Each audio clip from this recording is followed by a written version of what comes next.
Penyakit wahan ni adalah cinta dunia dan takut mati. Cinta dunia dan takut mati, itulah dia penyakit wahan. Dan cinta dunia ni ada kaitanlah dengan nafsu dan syahwat ni, kan? Nafsu dan syahwat, kalau kita tengok nak atasi masalah ini, satu je, dia kena berjihad, dia kena berjuang untuk melawan hawa dan nafsu dia. Satu lagi halangan dia selain daripada nafsu ini, satu lagi adalah ketidakyakinan, tak yakin. Tu masalah dia. Pertama tadi nafsu, kedua tak yakin. Macam mana pula? Contohlah contoh. Dia yang bab nafsu ni baru siap-siap pakai tudung dah, siap dengan beg nak pergi kuliah duha ni. Gimana? Shrah li sadri wa yassir li amri wahlul 'uqdatam min lisani yafqahu qawli. Alhamdulillah, syukur kepada Allah Subhanahu wa taala kerana pada pagi ini dapat kita bersama-sama dalam kuliah bulanan kita. Kita doa hari-hari minta jauhkan daripada penyakit, sebab dah macam lain macam lah, dah selesai, macam dah tenang Covid, tapi ramai pula yang kena Covid dah sekarang ni. Walaupun kadar dia tak tinggi, tapi kita kena hati-hati. Di kawasan bangunan yang bertutup, pakailah mask, pakai mask. Saya ni kalau pakai mask kan waktu tengah kuliah ni, bunyi dia bunyi sengau pula, kan?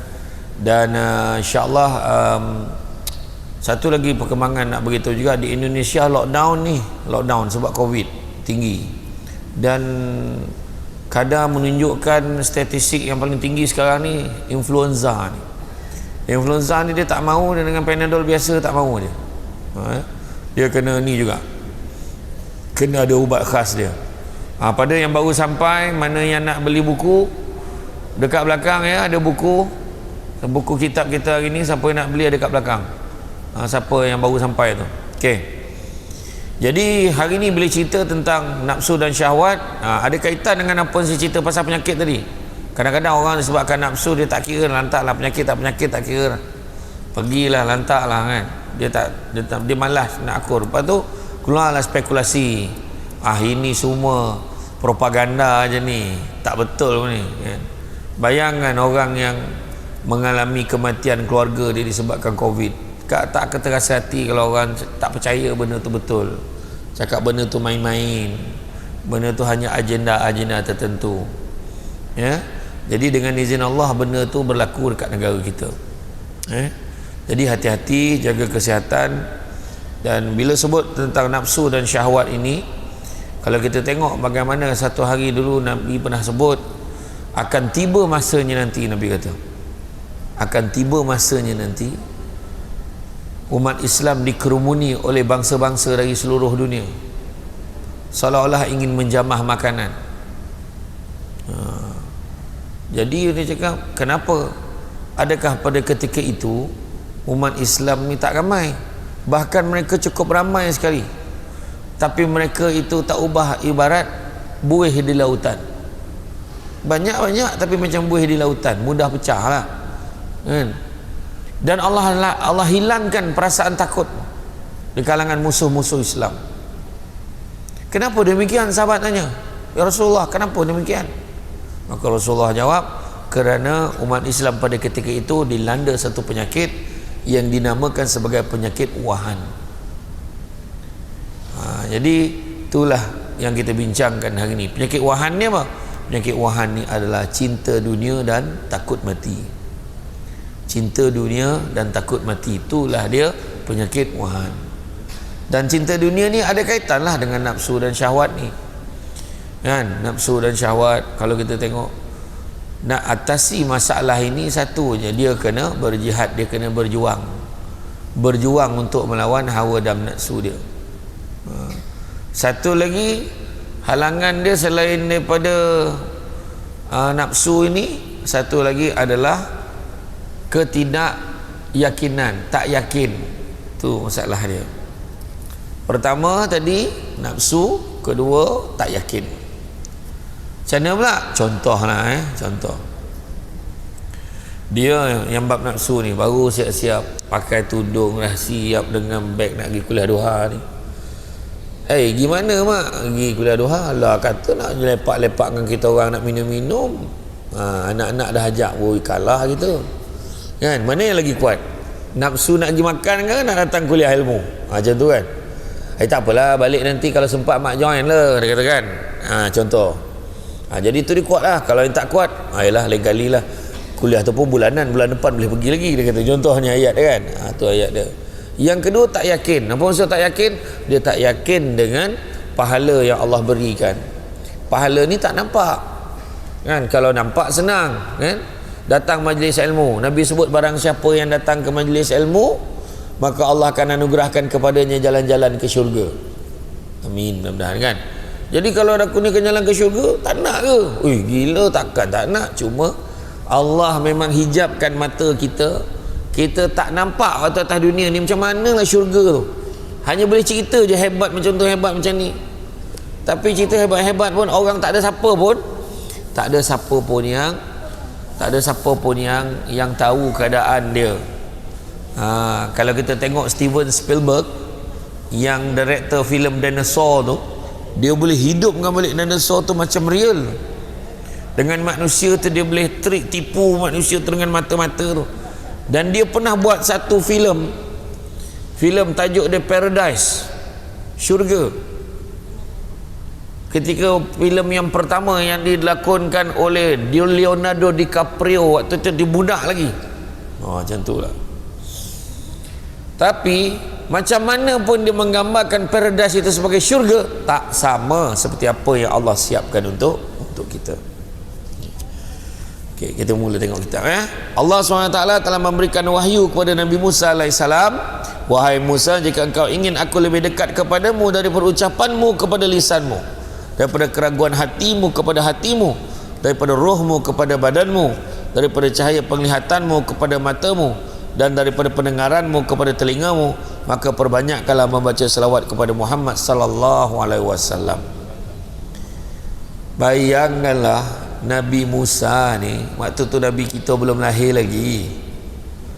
Allah boleh bagi tahu kat Nabi Musa, kau banyaklah selawat dekat Muhammad. Hebat tak hebat Nabi kita? Nabi Musa ni waktu dia berbual, sebab Nabi Musa ni kelebihan dia boleh bercakap direct dengan Allah Ta'ala. Allah Ta'ala beritahu, barang siapa yang mati nanti bertemu dengan aku dan dia tidak beriman dengan Ahmad, nescaya akan ku masukkan dia ke dalam api neraka. Ahmad tau dia sebut. Nabi Musa pun tanya, Ahmad ni siapa? Nama Nabi Muhammad tu dah ternampak dah. Di arasy Allah tu ternampak nama Muhammad. Itu yang Nabi Musa tanya. Muhammad ni mesti istimewa. Mana tak istimewa? Belum lahir lagi dah sebut. Kan?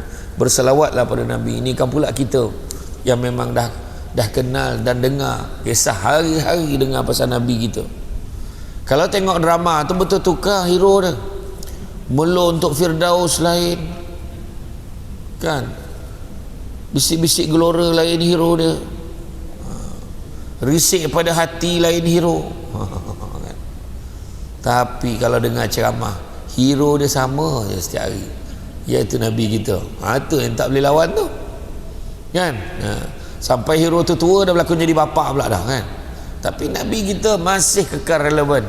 Dialah bapa yang paling baik, dialah datuk yang paling baik, dia manusia yang paling baik, dia suami yang paling baik, dia juga adalah kawan yang baik, semua paling baik sekali, terbaik. Jadi tak ada siapa boleh lawan Nabi, kan. Jadi macam mana pun tengok tu, kan, mana kata perbanyakkanlah salawat pada Nabi, kan, kalau nak Allah dekat dengan kita. Allah telah berfirman, hendaklah tiap-tiap orang memerhatikan apa yang diusahakannya untuk hari esok, yakni hari kiamat. Surah Al-Hashr ayat yang ke-18. Tengok apa yang kita usahakan untuk hari kiamat, kan, apa yang kita simpan. Berapa ramai orang yang atas dunia ni dia bersia-sia, dia berjalan-jalan, seolah-olah berjalan-jalan atas dunia ni, relax, suka-suka, kan, ke sana kemari, ke luar negara, ke Europe, ke Balkan, ke Pakistan, go ahead go stand, macam-macam tempat dia pergi, kan? Tapi akhirnya apabila nyawanya dipanggil oleh Allah Subhanahu Wa Taala, barulah dia nak melihat karung bekalan dia, barulah dia sedar yang bekalnya masih lagi kosong. Dia tak bawa apa-apa pun. Aku ni banyak enjoy, banyak bersuka-suka. Kawan-kawan yang baik seorang-seorang mati je tengok, kan? Harta yang kita daripada dulu kita beli makin reput. Rumah yang kita buat dulu dengan hasil titik peluh kita buat rumah dulu. Dulu baru cantik berkilat, dah mula reput-reput, catnya dah mula pudar. Tapi tu yang dikejar oleh manusia juga. Tahu dah benda tu reput. Kereta tu bukan tak nampak kereta tepi jalan, kenapa kereta tu bang rosak? Oh iya ke? Kita tetap lagi mengejar kereta baru, contohlah, kan? Kadang-kadang macam tu lah keadaan manusia. Nak kejar yang cantik, berapa lama cantik, kan? Sampai masa tak cantik juga. Akhirnya yang cantik tu pada hati. Itu sebab jangan kita asyik mengejar kekayaan, kejarlah bahagia. Kerana akhirnya satu hari nanti kita akan sedar bukan semua perkara boleh dinilai dengan harganya. Bahagia juga yang difikirkan orang. Kau bahagia ke tidak? Orang tanya. Entahlah ayat dia. Macam ni lah nampaknya. Kau tak bahagia ke? Anak kau 10 orang nak. Tengok anak memanglah ayat dia. Maknanya tak jumpa lagi bahagia, kan? Ketahuilah wahai manusia, sesungguhnya nafsu yang memerintahkan kejahatan itu lebih memusuhimu daripada iblis. Syaitan hanyalah memperalatkan nafsu syahwat untuk menguasaimu. Janganlah engkau tertipu oleh nafsumu dengan segala angan-angan dan kepalsuan. Watak nafsu adalah merasa aman, suka berlengah-lengah, bersuka-suka dan malas. Itu dia watak dia, kan? Jangan tertipu dengan nafsu dengan segala angan-angan dan kepalsuan. Macam kita naik kereta, kan kita nampak bayang-bayang tu, macam kalau tengah panas tu nampak macam berair je depan tu. Ada kolam, kalau lompat air sampai sana kering. Macam tu lah lebih kurang dunia ni.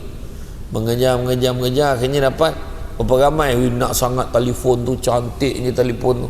Sekali beli tak tahu nak pakai. Kan kepalsuan namanya tu. Lepas tu macam mana ni, entah tak faham lah. Anak buah cakap tekan ni mak, buat ni mak, buat ni. Payahlah aku, carilah telefon biasa. Tadi nak sangat telefon tu, lawa kata dia. Akhirnya tertipu dengan kecantikan. Watak nafsu tadi merasa aman, suka berlengah-lengah, bersuka-suka dan malas. Dia rasa senang aja. Tak pergi surau ke? Tak apalah, kau pergilah. Nanti aku pergilah. Senang aja rasa. Aman, tak ada rasa apa. Kejap lagi. Sudah langsung tak pergi, kan? Lepas tu malas pun masuk dalam tu. Setiap rayuannya adalah batil dan palsu belaka. Jika engkau rela menuruti rayuannya, hancurlah engkau. Jika engkau lambat memperhitungkannya, tentu akan tenggelam. Jika engkau lemah melawannya lalu mengikuti keinginannya, tentulah dia akan melemparmu ke neraka. Contoh kan, Allahu Akbar, Allahu Akbar. Maghrib dah ni, kita nak pergi surau ni, pergi masjid. Allah, lambat. Tiba-tiba bisikan tu. Tak apa, sempat aja. Yang penting kau pergi. Setan tu bisik. Yang penting kau pergi. Apa yang kau takut? Tak iya pula. Dah relax dia balik. Dia pun start motor. Jangan laju sangat, bahaya. Yang setan ni pula cakap. Jangan risau kalau kau masuk rakaat kedua, rakaat ketiga, yang penting kau pergi. Orang tu langsung tak pergi, dia kata. Tak iya juga, betul juga. Sampai kat masjid orang dah habis semayang. Masuk tu dia kata, tak apa, kau salam aja, kau tak payah semayang. Orang bukan tahu pun kau tak semayang. Langsung tak semayang sudahnya. Elok dia bersalam dengan semua orang. Orang dah sudah. Tu maksud dia tadi.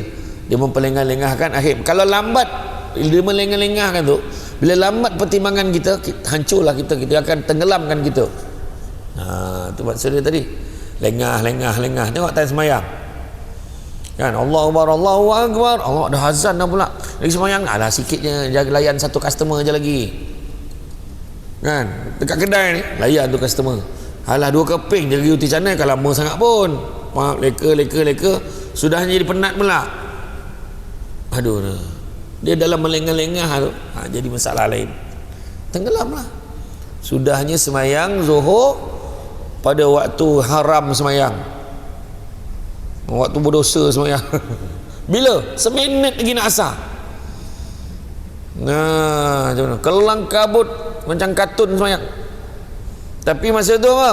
Kalau dalam keadaan tak sengaja, tak apa. Tu sengaja, dia sedar tak ada, dia sedar. Nantilah kejap lagi, sempat lagi ni, 2 customer lagi. Alah sikit lagi tak sempat lah. Cik, apa yang kita sibukkan?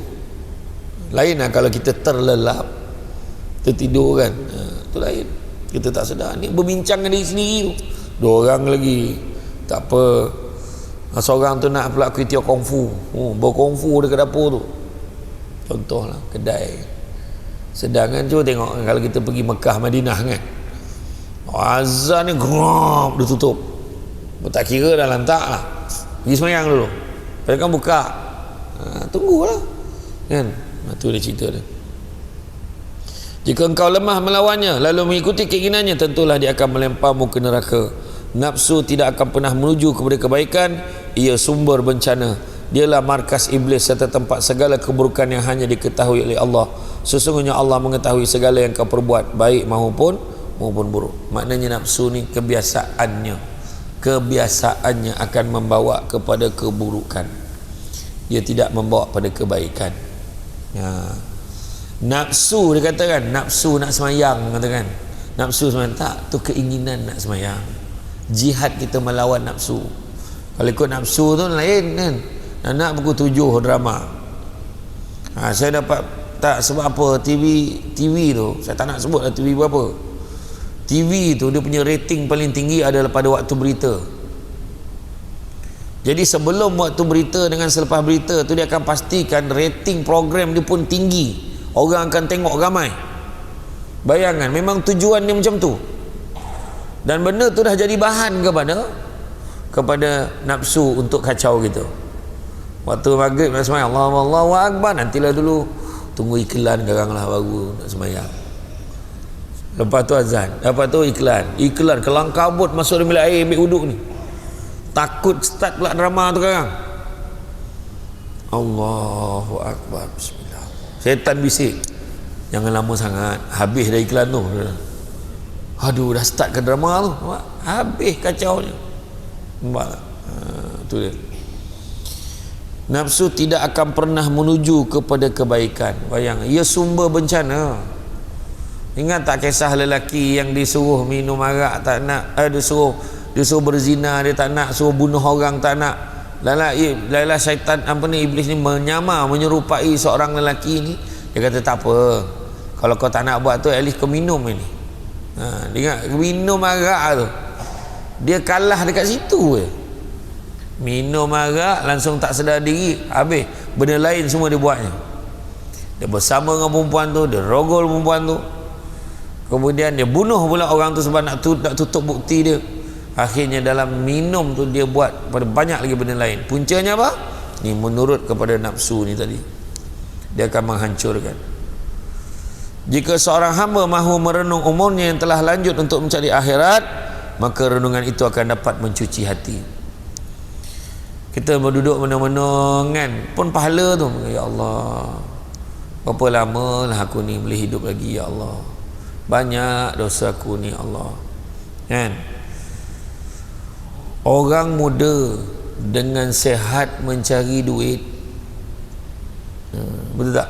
Orang muda dengan sehat mencari duit, orang tua pula dengan duit mencari sehat. Nampak?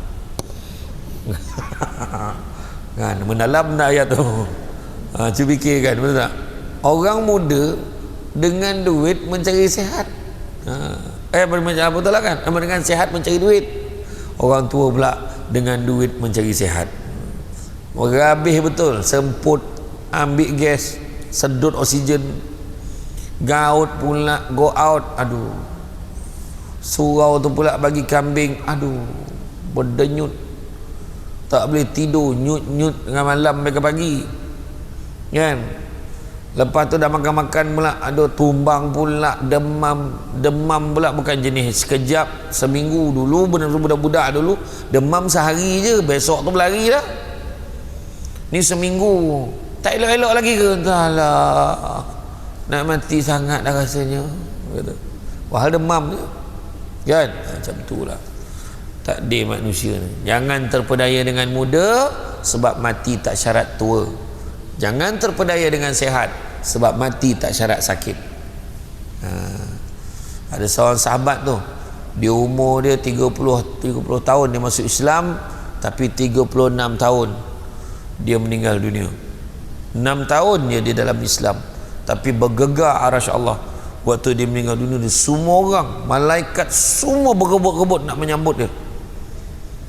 Sebab keberkatan tu. Sebab bila cerita berkat, banyak tau, keberkatan ilmu, keberkatan masa, keberkatan umur, keberkatan keluarga, keberkatan kerja, semua ada. Keberkatan masyarakat, semua ada.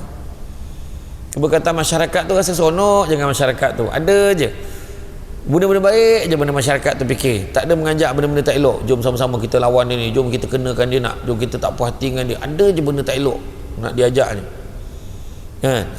Keberkatan masa dia berkualiti je. Dalam masa yang singkat, satu hari tu banyak benda-benda baik dia buat. Dia Seremban ada seorang pakcik tua ni. Pakcik ni memang daripada saya sekolah lagi, memang nampak dia pakai serban, dia pakai baju kemeja, pakai seluar biasa ni. Dia naik motosikal daripada pagi sampai ke malam pergi majlis ilmu. Dalam motosikal dia ada buku nota dengan botol mineral ni ya, dengan pen. Daripada kuliah subuh, kuliah duha, dia ada dah jadual dia seminggu dia pergi naik motor je. Allah, hari-hari lepas isyak baru balik rumah, hari-hari macam tu. Pakcik ni dah pencen lah kan? Sehat Allah bagi dia. Saya tengok motor je dah baru dah, mungkin anak dia kot bagi dia. Jadi itulah dia sebenarnya, macam mana kita habiskan masa kita. Hari ni ada orang tak nak lah, hari ni anak relax, anak duduk rumah, anak tengok TV ya, tengok TV ya. Cek balik keberkatan masa, keberkatan ilmu macam mana. Oh, berubah dia, elok perangai dia, makin dia pergi kuliah makin elok perangai dia. Lepas tu banyak menasihat orang yang baik-baik. Ni kuliah ilmu pergi membalun macam tu juga cakapnya kan, ada je nak smash orang, ada je cakap menyakitkan hati orang kan. Janganlah jadi macam tu kan. Aku ni mulut aja jahat, hati baik tak ada mana. Kalau hati baik, mulut pun kena baik, cakap pun yang baik-baik. Dengan suami pun cakap yang elok-elok kan. Kalau macam mana menyakitkan pun cakap lah elok-elok kan. Bayangkan kalau kita merenung umurnya yang telah lanjut untuk mencari akhirat. Aku ni dah tua, ya Allah, letakkanlah aku tempat yang baik, ya Allah. Aku ni banyak dosa, ya Allah, Kau terimakanlah amal aku ni. Merenung tu pun dapat mencuci hati.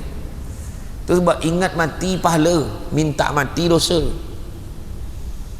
Ingat mati pahala, minta mati dosa. Seolah-olah ya Allah mati kalau ambillah nyawa aku ni, Allah, kita pula nak mengajar Allah bila nak ambil nyawa ni.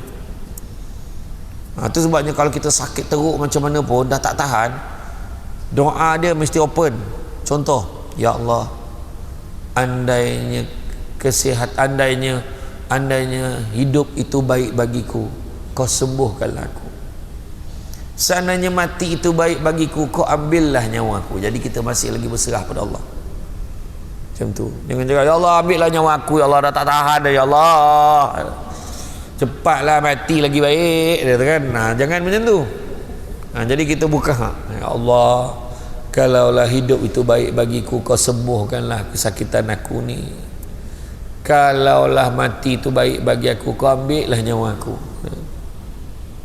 Itu sebab macam bila kita tempah baju raya tu kan, tengok, ya Allah kalau ada kebaikannya, Kau izinkanlah aku pakai baju ni kat pagi raya, ya Allah. Macam tu lah. Ini pegang baju tu tengok, kau tengok pagi raya ni buntang mata tengok aku pakai baju. Hidup pun belum tahu lagi pagi raya tu. Dia punya confident memegang baju raya tu, dia dah rasa dan dia akan tunjuk ke orang. Soalannya hidup lagi ke pagi raya? Tu soalannya yang patut kita tanya. Kan Rasulullah SAW sabda, berfikir sesaat lebih baik daripada ibadah setahun. Bayang tu. Berfikir, mana fikir ni bukanlah fikir benda yang tak baik, fikir benda yang baik. Berfikir sesaat, banyak dosa aku. Umur aku ni dah 60 tahun. Anak aku semua dah lepas-lepas. Anak-anak aku dah ada kehidupan. Ya Allah, kau pemudahkanlah mereka tu supaya terus beramal ibadah kepadamu, ya Allah.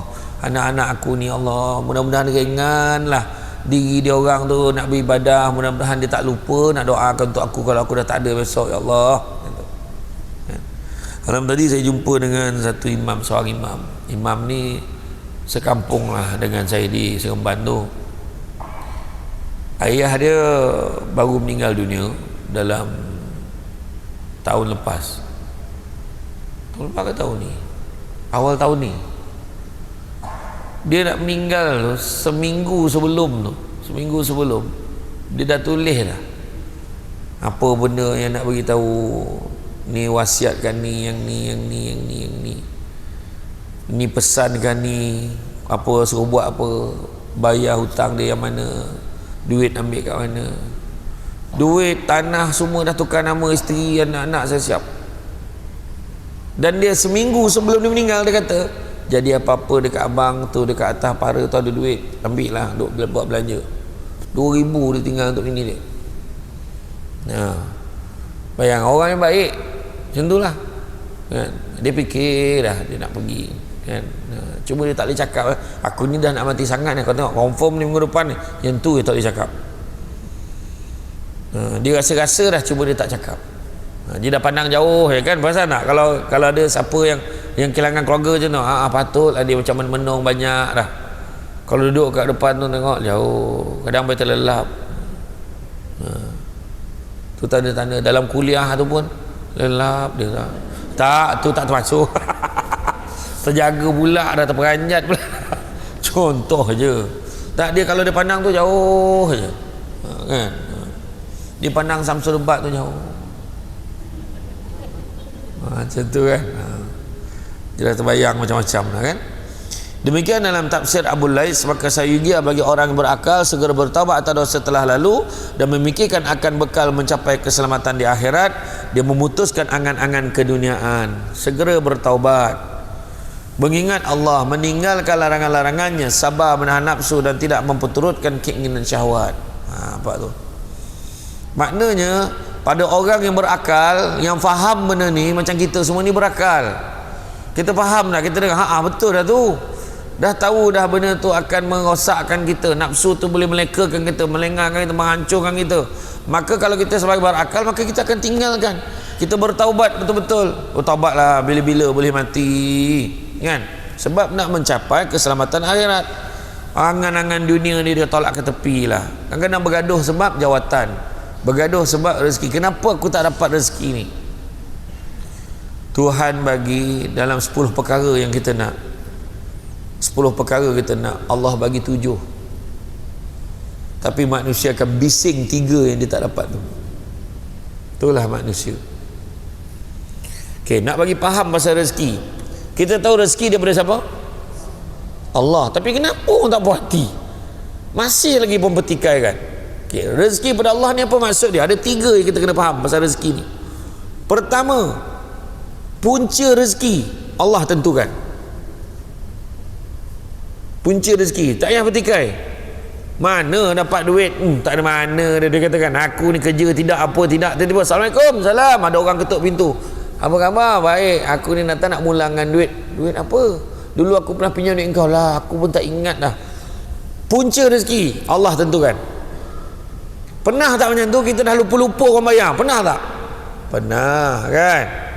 Ataupun tiba-tiba anak balik kampung, kita tengah mikir ni, nak sangat aku beli air cucuk-cucuk tu, tekan-tekan sejuk, tekan-tekan panas tu. Janganlah sebut, dia tak taja ceramah kita. Saya saja tekan cucuk-cucuk air, disebut je namanya. Tengah fikir-fikir, anak yang tak sangka-sangka ni, mak ni Angah dah beli, Angah ni kedekut sama ni, tiba-tiba dia beli. Punca Allah tentukan, bukan kita. Kita ingat Along tu rajin bagi duit, tiba Angah yang beli. Rupa-rupanya Angah baru buat bisnes tu. Bisnes ko tak boleh nak sebut tutul. Contoh kan, Tuhan tentukan. Tu pertama, nombor satu, punca. Kedua, kadar pun Tuhan tentukan. Banyak ke sikit yang Allah tentukan. Kenapa mongot? Sikit sangat. Ayat hebat tak? Ustaz ni dah tahu datang je jauh, bawa buku sikit. Apa sikit benar, dia kata. Dan memang rezeki ni banyak itu, kan? Nak beli tak? Dah habis, nanti tunggu minggu depan. Allah, ustaz ni pun tengok komplain. Nampak? Kadar Tuhan tentukan. Duit gaji kita tertelan melekat bank tu, contohlah. Ataupun tersilap kira ke, bos kita salah kira, tinggal separuh gaji. Apa hal macam ni? Jumpa balik, rupanya tersilap. Patutnya orang lain punya gaji kena potong, dia potong gaji kita. Terlupa, tersilap nombor ID. Itu semua Tuhan tentukan. Sikit banyak Tuhan tentukan. Dan yang ketiganya, bila kita dapat pun Tuhan tentukan. Cepat lambat Tuhan tentukan. Kalau dah tiga-tiga ni kita faham, apa yang mongot lagi?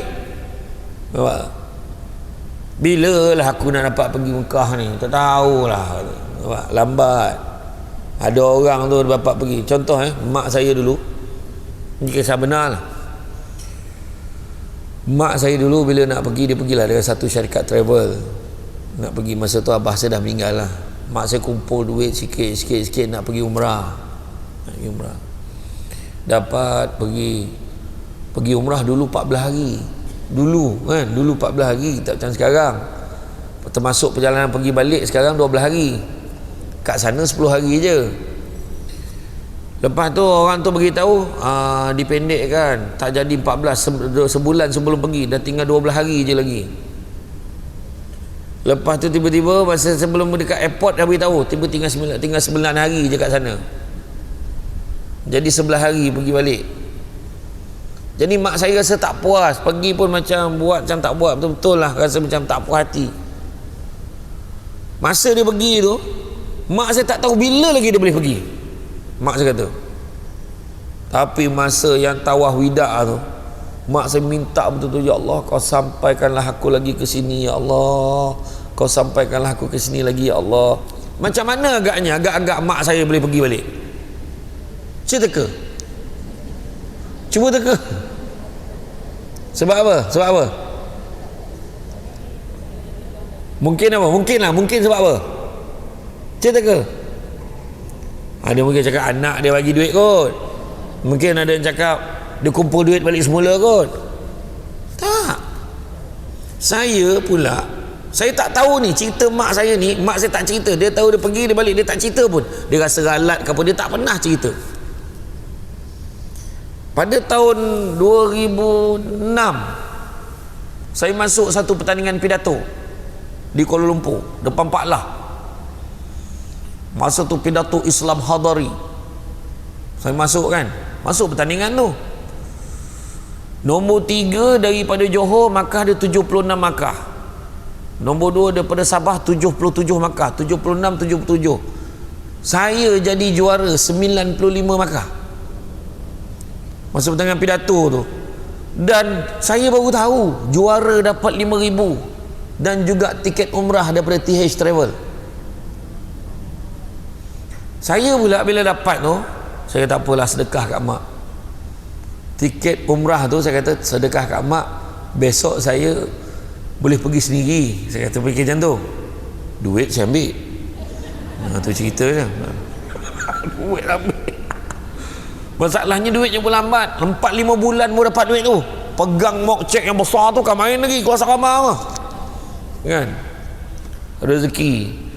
Dan bila saya cakap kat mak pergilah mak, yang ni hadiah kat mak. Kebetulan hari lahir mak saya. Tu yang saya hadiahkan tiket umrah tu kat mak saya.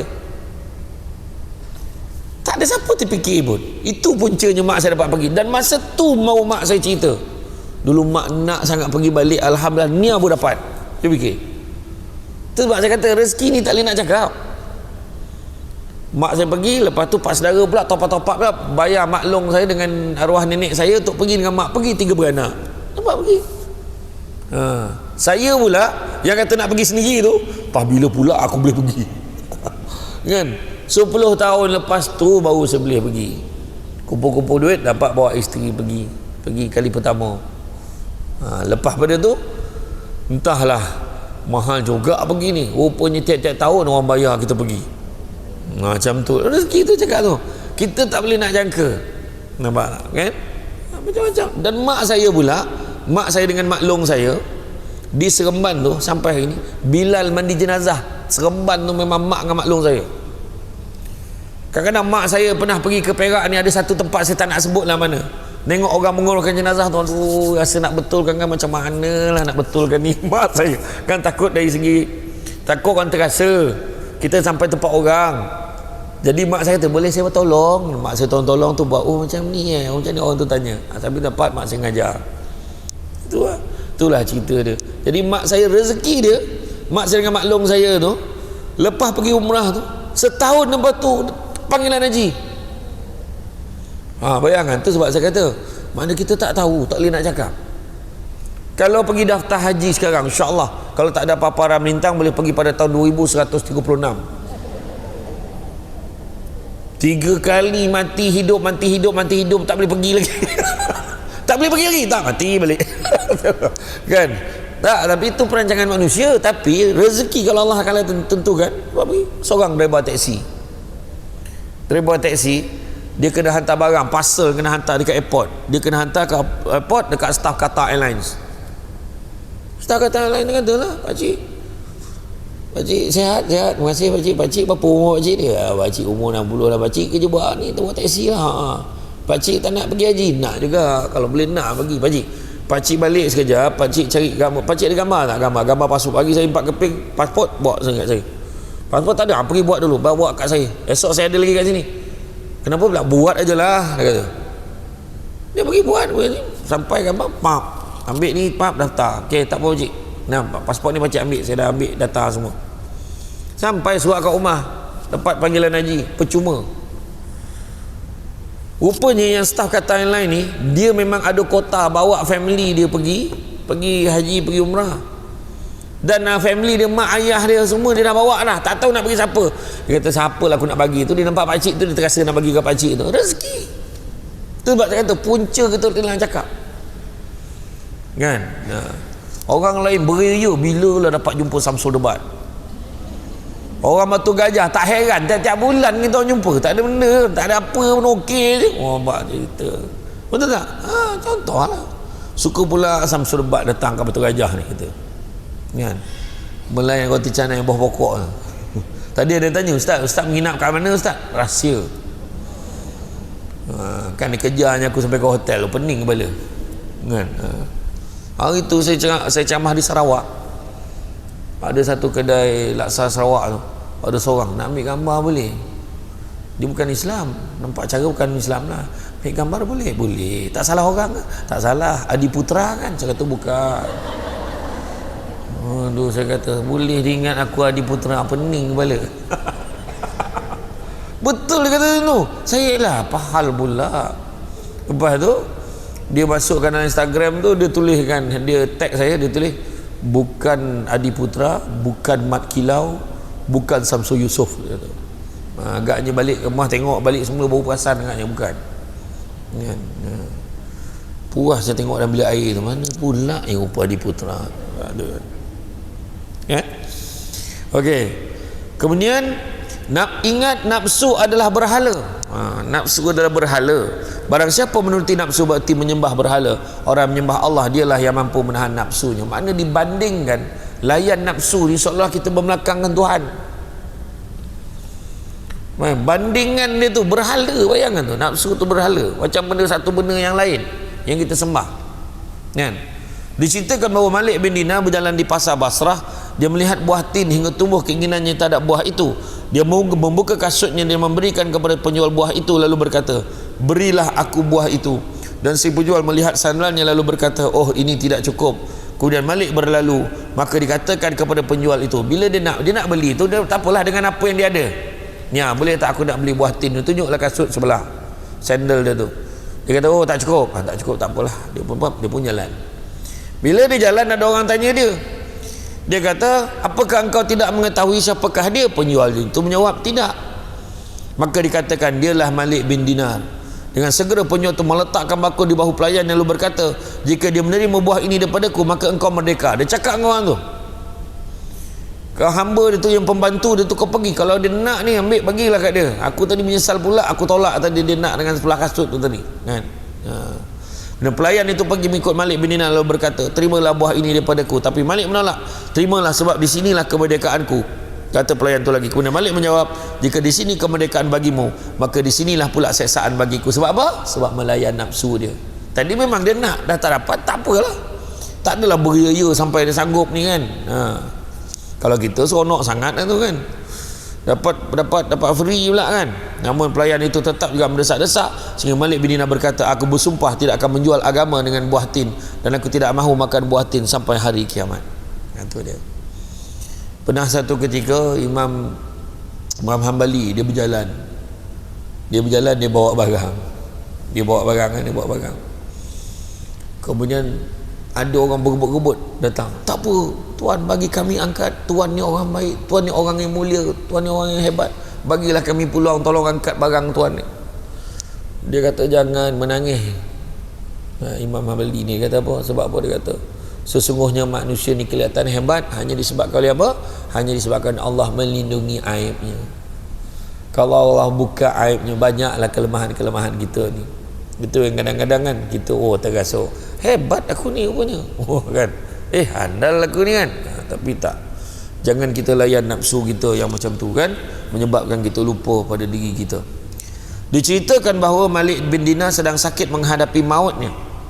Dia ingin segelas madu dan susu untuk dimakan dengan roti panas. Pelayan segera menyediakannya. Kemudian Malik mengambil dan memandangnya sejenak seraya berkata, wahai nafsu, engkau telah bersabar selama 30 tahun, padahal umurmu tinggal sesaat lagi. Maka dia buang gelas itu daripada tangannya. Dia tahan nafsunya hingga dia meninggal. Demikianlah sifat para anbiya, aulia, siddiqin dan zahidin. Zahidin ni makna dia zuhud, hanya mengutamakan akhirat daripada dunia, kan? Serta orang-orang yang merindukan Allah. Jadi macam itulah keadaannya. Sampai ke hujung hayat, tak ada nak layan nafsu lagi dah. Sibuk nak tu, nak ni. Kita demam-demam ni, teragak pula nak makan asam koping. Asam koping nak dimakan, bukan asam apa, asam koping. Teragak nak makan buah pauh rumah Cik Yam yang masam tu.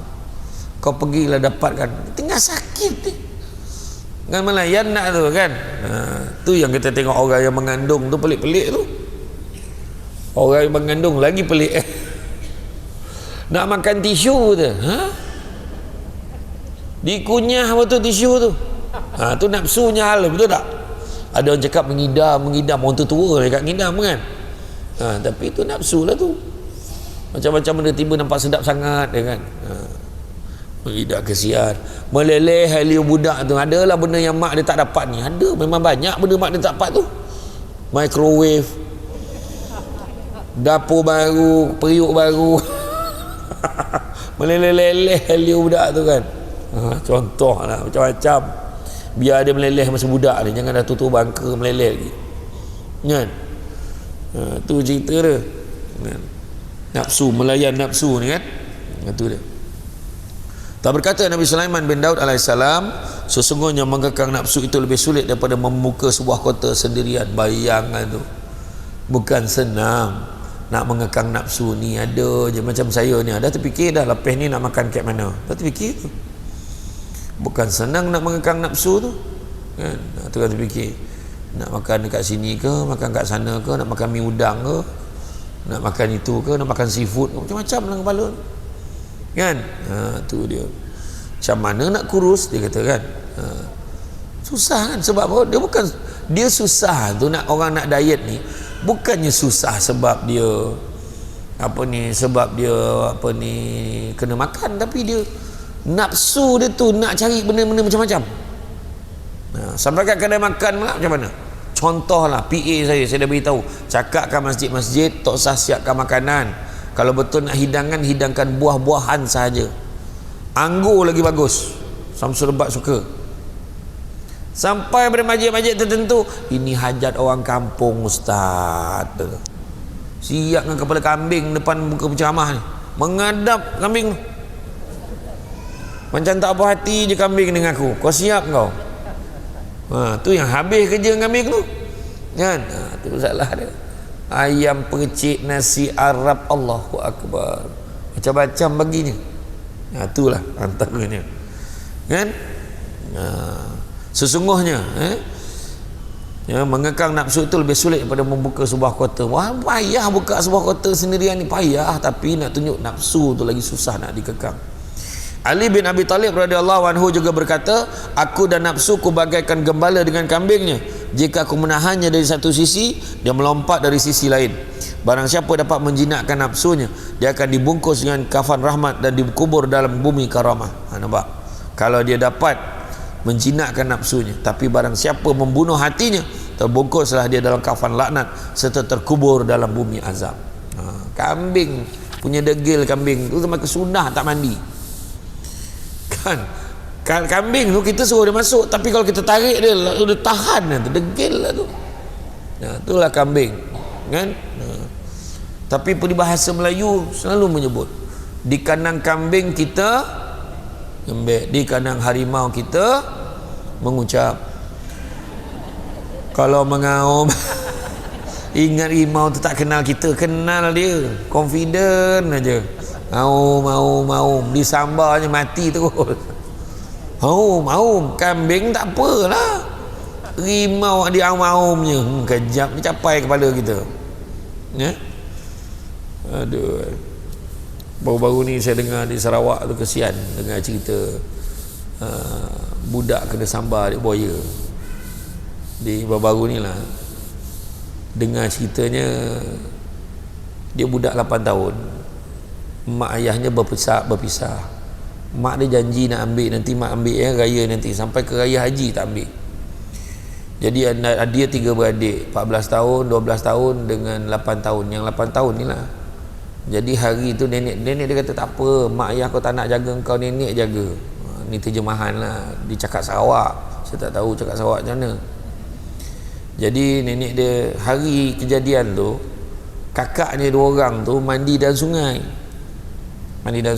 Lepas tu adik ni yang 8 tahun ni, dia cakap lah, nenek nak makan sausage. Nenek dia keluarkanlah pada beku, sementara tunggu cair. Tak apalah, nanti kejap lagi nenek tunggu cair dulu. Tak apalah nenek, saya nak tengok kakak mandi jap. Dia menyangkung tengok kakak ni mandi. Buaya tu tangkap adiknya ni dulu, yang kat atas tebing tu, tangkap tu kat kepala terus buaya ni. Lepas tu kakak ni cuba tarik kaki, tak kuat kan, buaya tarik 2 minggu lepas tu baru jumpa. 2 minggu yang nenek dia tengok sosial tu terkilan sangat, tak sempat bagi, menyesal mak dia sampai ke sunah, mak ayah dia kan. Itulah tangguh kan jadi mangsa buaya dah 8 tahun di Sarawak. Kalau pergi ceramah kat Sarawak, saya pergi kampung-kampung tu, nak naik feri tu ada signboard tu, awas di sini ada buaya. Bayang mana jumpa signboard tu kat sini kan. Sini banyak buaya tapi signboard tak ada. Buaya kaki 2 ramai. Tapi betul, buaya memang signboard buaya tu banyak dekat nak naik feri tu dah. Tu yang ada saudara saya tanya, mana buaya tak nampak pun dekat dalam bot tu. Dia tanya, tak ada pun buaya. Aku tolak kau ke bawah, kau tahulah dia kata ada buaya tu, kata kan. Main. Zahya bin Mu'az Ar-Razi berkata, perangilah nafsumu dengan taat dan riadah, latihan rohani. Riadah adalah mengurangkan tidur, makan maupun bercakap. Jangan kurangkan makan ataupun tidur. Makan, tidur, bercakap kurangkan. Menahan kepedihan daripada makhluk. Tahanlah kepedihan makhluk. Dia ni bercakap, kata kita macam pergi lantak lah, tahan. Sedikit tidur akan menyucikan kehendak, sedikit berkatakan selamat daripada bencana. Nampak tu? Dan menahan pedih dapat menghantarkan sampai ke puncak. Nampak? Bersabar, orang cakap, kita akan terus ke atas, pedulikanlah. Bahkan sedikit makan dapat menundukkan syahwat. Sesungguhnya banyak makan dapat mengeraskan hati dan menghilangkan cahayanya. Dan cahaya hikmah adalah lapar serta kenyang dapat menjauhkan seseorang daripada Allah. Sebagaimana Rasulullah SAW telah bersabda, terangilah hatimu dengan lapar, perangilah nafsumu dengan lapar dan haus, serta sentiasalah mengetuk pintu syurga dengan lapar. Sungguhnya pahala sedemikian itu bagaikan pahala pahlawan membela agama Allah, dan sesungguhnya tidak ada amal yang lebih disukai oleh Allah daripada lapar dan haus. Tidak akan masuk ke kerajaan langit seseorang yang memenuhi perutnya dan kehilangan lazatnya beribadah. Kan? Jelas satu kan? Telah berkata Abu Bakar Siddiq radhiyallahu anhu, aku tidak pernah kenyang semenjak aku masuk Islam, agar ku temukan lazatnya beribadah kepada Tuhanku, dan aku tidak pernah minum puas semenjak masuk Islam, kerana rindu berjumpa dengan Tuhanku. Ini kerana jika banyak makan akan sikit beribadah. Sesungguhnya jika orang banyak makan, beratlah badannya, mengantuk dan lemahlah anggota badannya, sehingga tidak membuahkan sesuatu. Dia tidur melulu bagaikan bangkai terbuang. Allahu Akbar. Makan konyang, leno, seafood, segala binatang ditelan, habis. Tinggal kepala yang dia tak makan, kepala udang tu dia tak makan, isi dia habis di kojo kan, habis kan. Segala binatang lah, ikan kerapu, ikan siakap, ikan apa lagi, apa yang sadap ni, ikan patin, macam-macam ikan semua ditelan habis sampai kenyang gila. Dia kata kenyang tu gila, tersandar terus tidur, pagi payah nak bangun. Betul, sebab terlalu kenyang kan. Itu dia. Telah berkata dia tidur melulu bagaikan bangkai terbuang. Bayangkan diibaratkan macam bangkai terbuang. Allahu Akbar kan. Demikianlah dalam kitab Minhajul Abidin. Kemudian daripada Luqman Al-Hakim, dia berkata pada puteranya, janganlah engkau banyak tidur dan makan. Barang siapa memperbanyakkan keduanya, pada hari kiamat dia akan miskin amal soleh. Itu dia. Ini tersebut dalam kitab Maniatul Mufti. Rasulullah SAW telah bersabda, janganlah engkau membunuh hati dengan banyak makan dan tidur. Sesungguhnya hati akan mati bagaikan tanaman jika tergenang air. Itu dia. Tergenang air kan, dalam banyak air mati juga pokok tu kan. Orang-orang soleh mentafsirkan perut ibarat kuali di bawah hati. Jadi macam tu pula. Perut ibarat kuali di bawah hati, jika terisi banyak akan menggenangi hati hingga menjadi kotor dan hitam. Di samping itu, banyak makan dapat mengurangkan kecerdasan dalam mencari ilmu. Lembabnya macam tu kan. Slow je, payah nak faham, lepas tu malas je rasa kan. Diceritakan daripada Yahya bin Zakaria alaihissalam, dia melihat iblis membawa beberapa tali, kemudian dia bertanya, apa itu? Iblis menjawab, inilah syahwat, dengan ini akan aku ikat anak cucu Adam. Yahya bertanya lagi, apakah pernah engkau mengikatku dengan itu? Iblis menjawab, tidak, hanya pada satu malam engkau makan sampai kenyang, kerananya aku beratkan engkau melakukan salat. Kemudian Yahya berkata, sesungguhnya setelah kejadian itu aku tidak makan sampai kenyang selamanya. Iblis juga berkata, sesungguhnya aku tidak akan melepaskan seseorang selamanya. Demikianlah orang yang tidak pernah kenyang selama hidupnya kecuali satu malam. Bagaimana orang yang tidak pernah lapar selama hidupnya kecuali satu malam, lalu mengharapkan lazatnya ibadah? Macam tu. Kita lapar pun tak pernah. Kalau puasa pun, kalau kita berpuasa pun, kita yakin pada waktu berbuka puasa itu pelbagai juadah sedang menanti kita kan.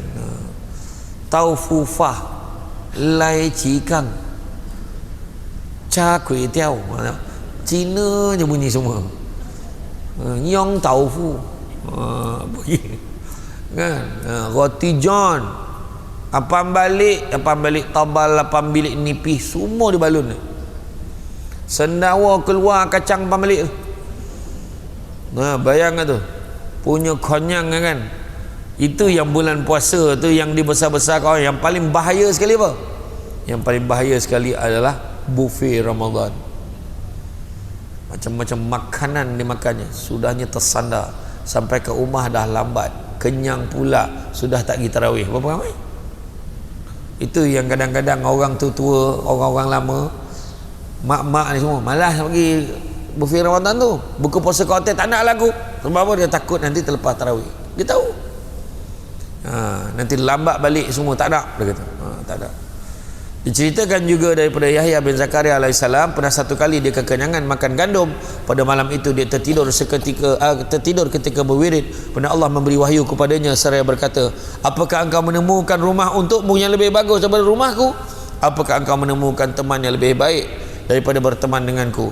Demi kemuliaan dan keagunganku, jika engkau melihat syurga Firdaus lalu melihat neraka Jahannam, pastilah engkau akan menangis mengeluarkan nanah sebagai ganti air mata. dan engkau akan memakai besi bagi menggantikan kain. Macam itulah keadaannya kalau kita melayan nafsu kita ni. Wah, nafsu makan ya, bukan nafsu apa kan, nampak macam tak ada apa-apa, alah makan kot, bukan ada apa-apa, rupanya jadi. Saya pernah sekali saya ceramah di mana tu, ceramah ada satu tempat lah, satu masjid, satu kampung. Saya siap beritahu orang nak, bila maghrib tu saya dah jamak. Jadi bila sembahyang isyak, saya akan suruh budak-budak yang nak ambil gambar dengan saya pergi sembahyang dulu. Baru ambil gambar. Saya pesan budak-budak ni pun pergi. Alah, bolehlah cik, bolehlah ustaz, sembahyang dulu. Sebab saya tak nak dia orang ni main-main kat luar tu. Saya suruh dia sembahyang dulu. Tiba-tiba ada seorang tua ni, Ustaz, bergambar Ustaz. Saya budak-budak ni pun saya kata suruh sembahyang dulu. Takkan orang tua tak faham saya kata tu. Pergilah sembahyang dulu. Alah, sembahyang bila-bila boleh. Dia cakap macam tu. Terkejut saya, dia kata sembahyang bila-bila boleh. Lepas tu dia ambil gambar macam ni. Maaf, ambil gambar. Naik motor balik, dia tak sembahyang. Ya Allah, saya kata orang ni, dia nafsu apa tu? Nafsu nak bergambar sebab nak tunjuk kat orang. Itu sebenarnya. Tapi tak apa, saya tak ada halang pun ambil gambar, ambil lah. Harga masih sama. Gambar tegak RM10, gambar gebal RM15. Jangan lupa masuk. Tak ada lah.